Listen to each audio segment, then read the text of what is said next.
प्रदेश के मुख्यमंत्री मनोहर लाल खट्टर ब्रज बंडर शोभा यात्रा में हिंसा के बाद पहली बार नूंह जिले में पहुंचे। जिले के सर्किट हाउस में भाजपा के नेताओं ने मुख्यमंत्री का गुलदस्ता भेंट कर स्वागत किया। इसके बाद मुख्यमंत्री ने भारतीय जनता पार्टी के कार्यकर्ताओं के साथ सर्किट हाउस में ही बैठक ली। भाजपा कार्यकर्ता और अधिकारियों की बैठक लेने के बाद मुख्यमंत्री जिले के संगेल गाँव पहुंचे, जहाँ उन्होंने शहीद तेजपाल सिंह के परिजनों से मुलाकात कर संवेदनाएं व्यक्त की।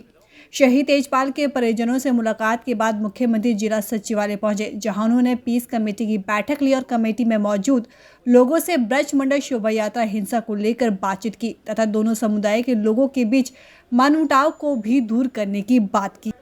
वहीं मुख्यमंत्री मनोहर लाल खट्टर ने पत्रकार वार्ता में कहा कि पिछली 31 जुलाई को बहुत ही दुर्भाग्यपूर्ण घटना जिले में हुई। इस घटना को कोई भी अच्छा नहीं मानता। सभी ने इस घटना की कड़े शब्दों में निंदा की है। उन्होंने कहा कि जब कभी इस प्रकार की घटना हो जाती है तो किस प्रकार से माहौल को ठीक किया जाए और कैसे शांति व्यवस्था बनाई जाए, इसके लिए सभी प्रयत्न किए जाते हैं। उन्होंने कहा कि इसी को ठीक करने के लिए 2 दिवसीय जिले का दौरा रखा गया है। मुख्यमंत्री ने आगे कहा कि जिस दिन ये घटना हुई उसके कुछ दिनों बाद विपक्षी दलों में नूंह पहुंचने की होड़ सी लग गई। उन्होंने कहा कि जिस तरह तवा गर्म होता है उस पर रोटी सेकने के लिए सब चल पड़ता है, इस तरह हिंसा को लेकर सभी रोटी सेकने के लिए यहाँ आने लगे हैं। आपको ध्यान में होगा कि जिस दिन ये घटना हुई और उसके कुछ दिन बाद विपक्षी दलों ने एक होड़ सी लग गई कि चलो नूंह चलो, चलो नूंह चलो।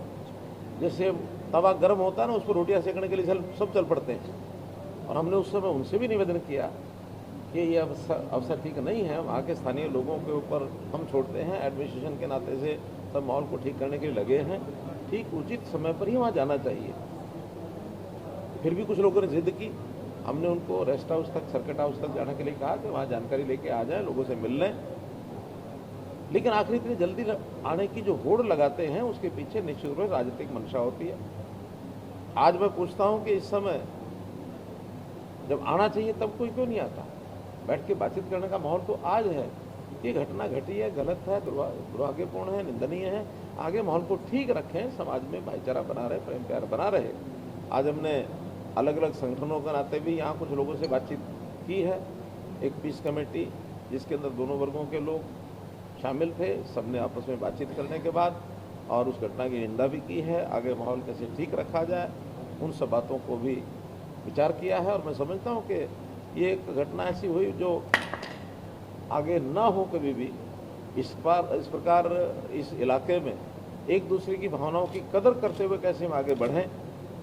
हर समाज अपने अपने धार्मिक कार्यक्रम करे, उत्सव करे, यात्राएं निकाले, चाहे वो हिंदू समाज के हैं, चाहे मुस्लिम समाज के हैं, चाहे सिख समाज, हालांकि बहुत कम है, यात्रा नहीं है, लेकिन किसी भी समाज का कोई धार्मिक कार्यक्रम हो उसके अंदर हम उसके उसमें सहयोगी बने, अच्छी बात है। लेकिन किसी का विरोध करने की बात ये कभी ना की जाए।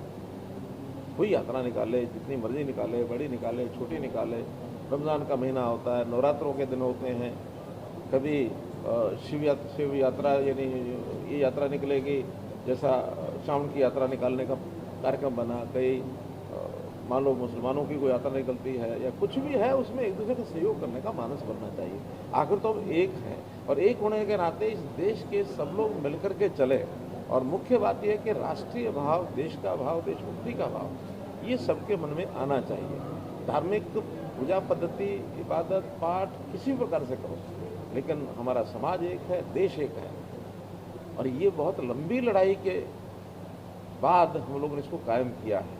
और आज तो हमारे नरेंद्र मोदी जी ने कितने ऐसे पग उठाए हैं सारे समाज को इकट्ठा रखने के लिए। वरना ये अलगाववादी दृष्टिकोण जम्मू कश्मीर में कैसा बना हुआ था। धारा 370 खत्म की, अब सारा बढ़िया चल रहा है, किसी को तकलीफ नहीं है, सब लोग खुश हैं, प्रसन्न हैं। अलगाववाद को दूर करने के लिए ही ये जो धारा 370 तो इसलिए बनी हुई थी ना, अब उसको ठीक किया सारा। यहाँ भी क्योंकि यही एक समाज ऐसा है, जब देश का विभाजन हुआ तो इन लोगों ने यहाँ से पाकिस्तान जाने के लिए मना कर दिया। मेवाती हसन खां, उनके यानी बलिदान उन्होंने देश के लिए दिया, तो बलिदानी इस नाते से कहलाए वो। तो चाहे वो किसी भी समाज के लोग हों, देशभक्ति का भाव ये ज़रूर जागे, सब मिल करके रहे, शांति कायम रहे। बाकी छोटे मोटे ऐसा कि उसकी हमारी एक नियमावली है, उसका जो पैरामीटर्स हैं उसके हिसाब से उनको, उनकी पत्नी को उनका शहीद का सर्टिफिकेट आने की इंतज़ार थी। वो शायद आ गया होगा, वो कह रहे आ गया है, तो जैसे ही उनको मिल जाता है उसके बाद उनके परिवार की आर्थिक सहायता और उससे उनके परिवार में जैसे शहीद की पत्नी की नौकरी की बात है वो भी करेंगे। एक वहाँ सड़क की बात उन्होंने बताई और सड़क का नामकरण भी उस अमर शहीद के नाम से रखा जाएगा। तो इस प्रकार से शहीदों का सम्मान, शहीदों का एक अमरता उनकी बनी रहे, सब याद रहे, तो इस नाते से किया जाता है। देश के लिए बलिदान हुए, हमारे लिए गौरव की बात है। उसके लिए हमने पहले कहा था कि 100 क्यूसेक के 2 चैनल जो हैं उसके बनाए जाएंगे और वो KMP के साथ साथ उसका राइट ऑफ वे हमने छोड़ा हुआ है और बहुत जल्दी मुझे लगता है शायद एक का तो टेंडर भी हो गया होगा, लेकिन क्या है कुछ हुआ उसका मेवात कैनाल का। हाँ, तो उसके दोनों जो पाइपलाइन के माध्यम से कहीं कहीं ओपन होगा, कहीं कहीं पाइपलाइन के माध्यम से होगा। वो पानी जो है निश्चित रूप से जो हथनीकुंड डैम से चल करके मेवात तक पहुंचेगा, वो हमारी जो बात है वो उस पर कायम है, उसको पूरा क्योंकि यूनिवर्सिटीज़ प्रदेश में बहुत हो गई हैं और आज यूनिवर्सिटीज़ अलग अलग जगह इस प्रकार के बहुत ज़्यादा करने का इसलिए लाभ नहीं है कि आज प्राय जितने भी एजुकेशन इश्यूज हैं नई पॉलिसी में उन सबको एक ऑटोनॉमस कैरेक्टर मिलने वाला है।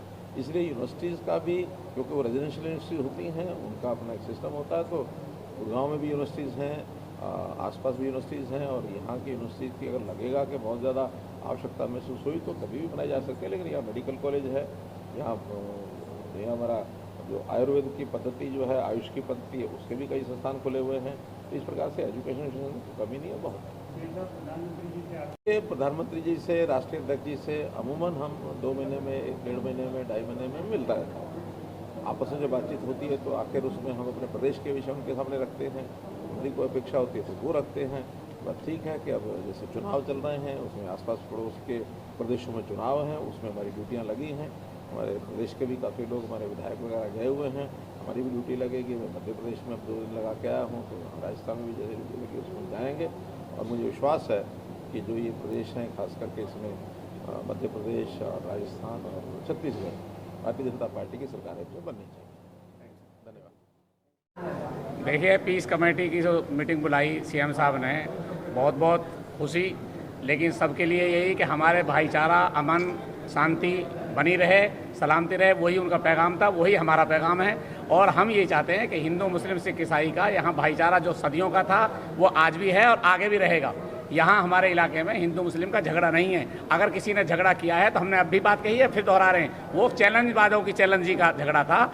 आम हिंदू मुस्लिम का कोई झगड़ा नहीं, ना शहर में, ना गाँव में, किसी कस्बे में।